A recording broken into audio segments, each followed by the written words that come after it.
Good day, everyone.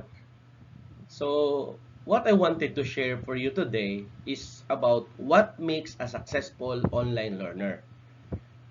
Actually, we have two key advantages of online learning.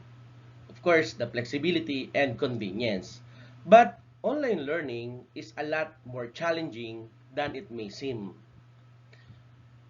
Are you considering taking some or all of your courses online? If yes, it's good for you. But first, make sure you're ready to succeed. Online learning can sound so wonderful that some students start with an unrealistic vision. In reality, online courses require just as much, if not more, time and energy as traditional classroom courses. It also requires specific computer skills and learning strategies in order to succeed. Okay, to see if you're ready, see how many items of the following skills you have. Of course, number one, persistence. Persistence is perhaps the biggest key to success in online learning. Students who succeed are those who are willing to tolerate technical problems, seek help when needed, work daily on every class, and persist through challenges. When you run into a challenge, keep trying and ask for help. Set up a manageable study schedule for yourself and stick to it. Students who succeed are those who log in and make progress every day. This is especially important after the novelty of going to school online start to wear off.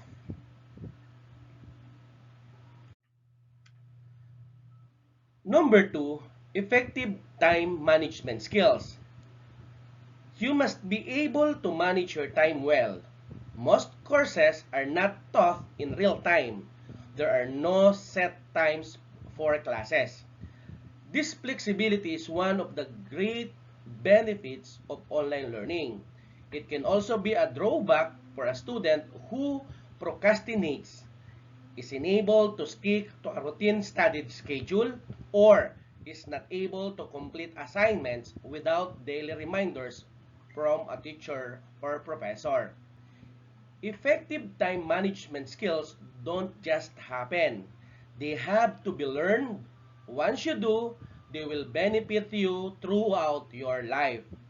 Follow the tips below to develop yours. Number one, of course, or letter A, review the syllabus for each of your courses. Develop a long-term plan for completing your major assignments. Make a daily do or to-do list. Have fun checking things off the list as you complete them. It takes time to develop good habits, but you'll gain satisfaction from being well organized and accomplishing your task. Number three, effective and appropriate communication skills. Communication skills are vital in online learning because students must seek help when they need it. Professors are willing to help students, but they are unable to pick up on non-verbal cues, such as a look of confusion on a student's face. So therefore, follow the steps. Use the tools provided by the school to communicate with your professor or teacher. Many online schools and programs provide several ways for students and or parents to communicate with teachers and staff. This might include email, discussions groups, chat room, office hours, cell phones, and even text messaging. And of course, the learning management system.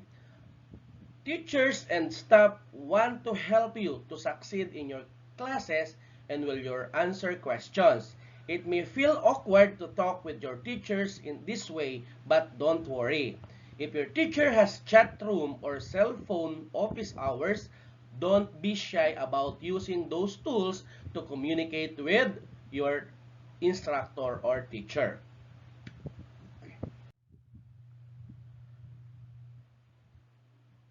Of course, use appropriate style in language for school. When communicating with teacher and other staff, you should write in full, grammatically correct sentences and with a respectful tone. Many students are used to a very informal style of writing in chat rooms, blogs, text messages, and so forth. Because of the distance, it's tempting for some students to say things out of anger or frustration that they would never say to a teacher in person. Online teachers are professionals. Treat them with respect and, of course, courtesy. Another things, of course, or skills needed is, of course, the basic technical skills. Online learners need basic technical skills to succeed. These include the ability to create new documents, use a word processing program or software, navigate the internet, and know how to download a software. Because most online schools have new student orientation programs. These teach students how to use the school's learning management system and other online tools, but they typically don't cover the basics.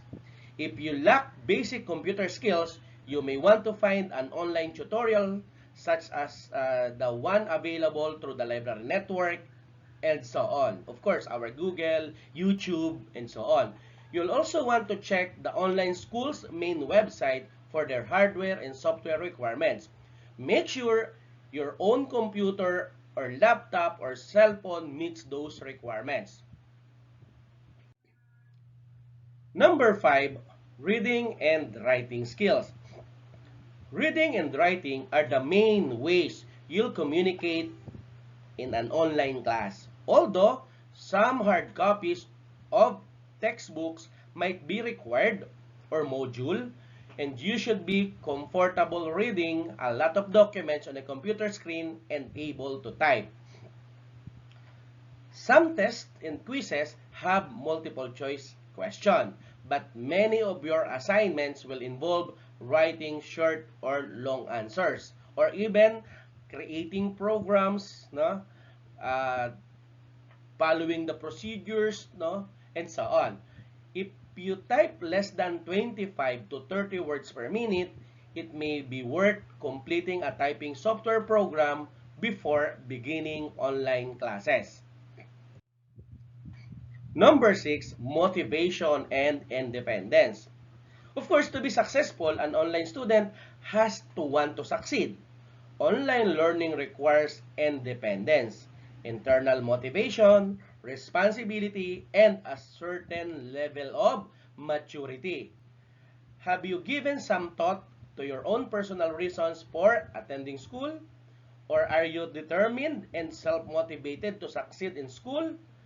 There are many worthwhile reasons to work hard in school. You might want a greater level of personal satisfaction with your future career, or perhaps it's personal pride in your accomplishments. Or maybe you are seeking a wider range of opportunities available to you with higher education or a higher income. 7, of course, a good study environment.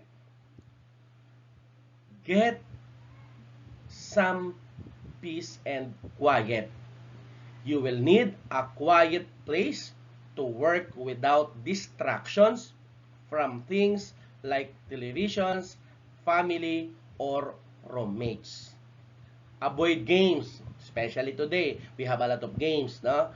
Consider uninstalling any computer games or cell phone or mobile games to avoid temptation, or keep the games on a different computer or cell phone in your house. Turn off your cell phone if you are using if you are using computer or any other mobile devices. Let friends and family members know the hours that you will be at online school.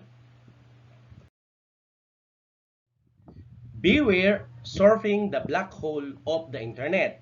It is easy to lose track of the time as you wander from site to site.